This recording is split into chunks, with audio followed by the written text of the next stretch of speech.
Hello and welcome back to Ajival Diaries. I'm your host Reena and I'm happy to have you here today.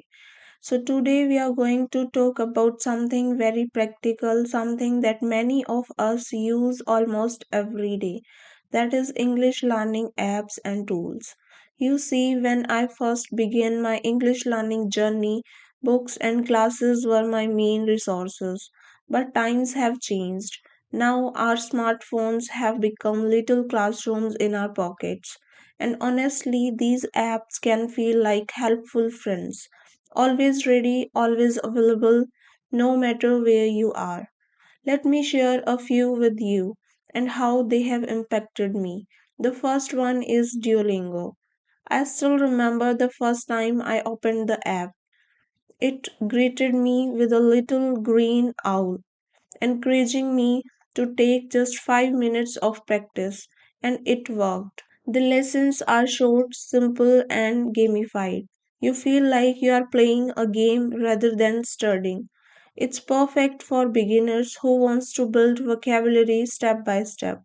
The impact it helped me stay consistent even on days when I felt too busy to study.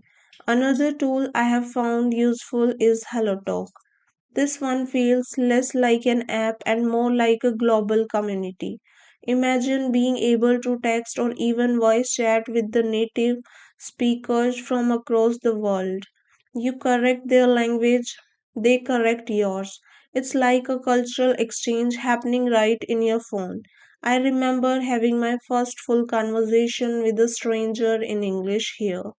I was nervous, but it gave me confidence that no classroom could. Then there is Grammarly. It may not feel like a traditional learning app, but oh, how powerful it is.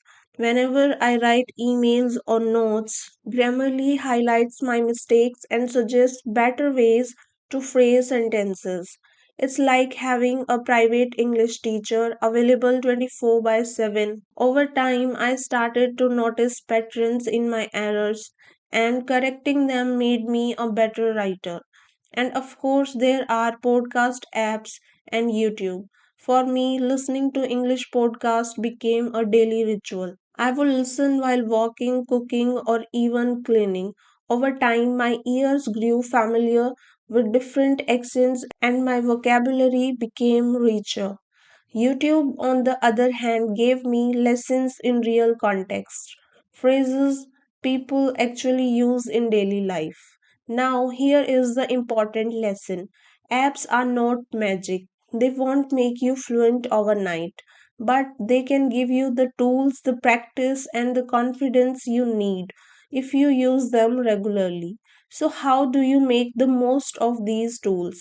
My advice is simple: choose one or two apps instead of trying them all at once. Set a small daily goal, like 10 minutes of practice.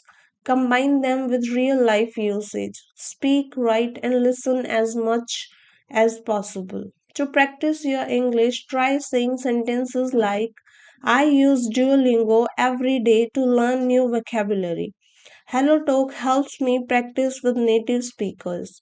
Grammarly improves my writing. Say them aloud and maybe share with a friend which app has helped you the most. As I wrap up today's episode, remember this: learning English is not about the tool, it's about the effort you put in.